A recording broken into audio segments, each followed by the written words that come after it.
Hi, my name is Caitlin Bailey, and I'm here today to talk to you about C. C is one of my favorite programming languages to work with, but sometimes it can be a bit intimidating to people to begin with. The reason why is it's a little bit more crazy in what it can allow you to do. But we're going to take you through two simple programs today to show you how the basic C works, and you'll learn more over the course of this course.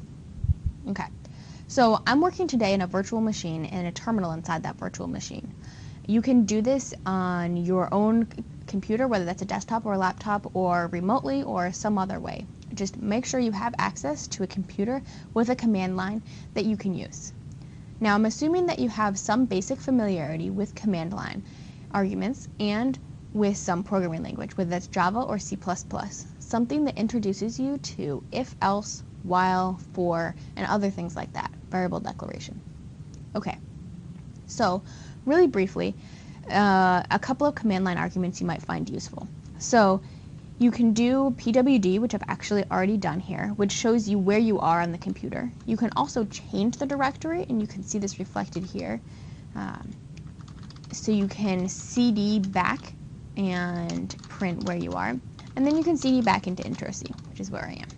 Okay, you can also list the contents of the directories you're in with ls, and that shows you the files we're going to look at. So I've compiled a couple of these, but the non-compiled versions are helloworld.c and printbytes.c. Unsurprisingly, they end in C. So I'm using Emacs today, which is one of my favorite editors, but just find something that you're familiar with and use it. So that could be Emacs, that could be VI, that could be Vim, TextMate, TextWrangler, or something you pull off of the internet. It doesn't really matter, just find something you're really comfortable editing in. Okay. So the structure of this Hello World program is really, really simple. We've got a header comment, which just puts your name, the date, what the program is about. Pretty standard stuff for comments. And then we've got some include statements.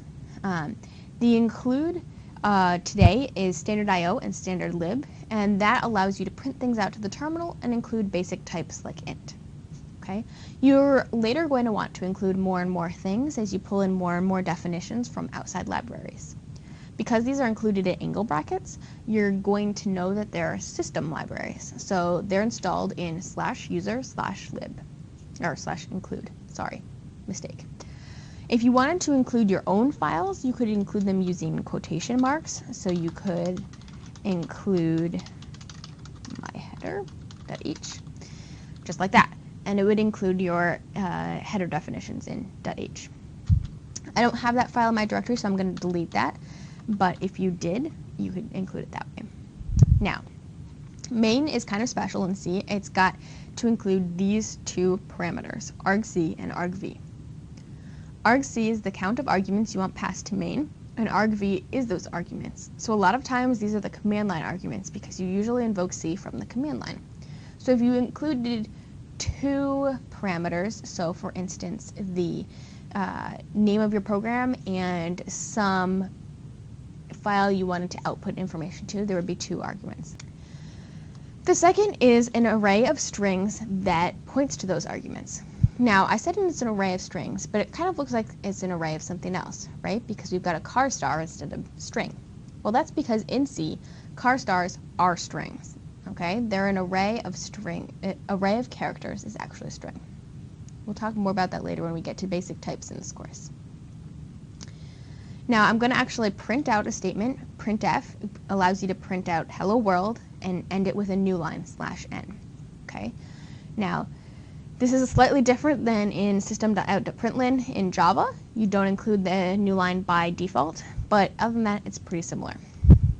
And then you're going to return 0. Now, that return indicates success and matches the return type we have up here. Okay, simple. To compile it, you're going to do this. And I'm not including any other flags, but you could if you wanted to. Compile with gcc-o. Hello, in this case, is the executable, and hello world is the source. Compile with no warnings or errors. Great. Always what we want to see. And you're going to run it, and if I spell it correctly, you'll see that it actually runs. Hello world. Great. To move on to the next program, we're going to open it up, and you're going to see print bytes.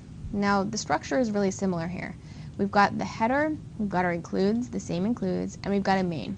If you wanted to add in other functions, you do that above main because you have to declare them before you use them. Now you could just declare it above and define it later, but usually you see declarations and definitions in one line, and main ends up at the bottom of the file.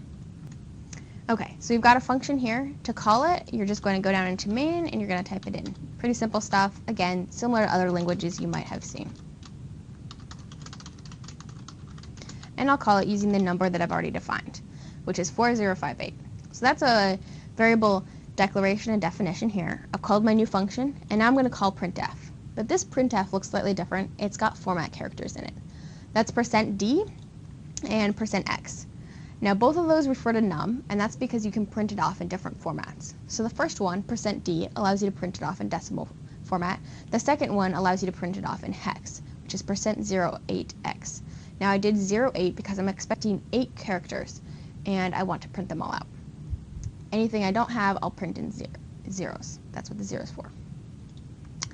Now the next thing I've got down here is a for loop. So you've got int I, which is just the counter for the for loop, and then the for loop includes I equals 0, I less than some limit, I plus plus.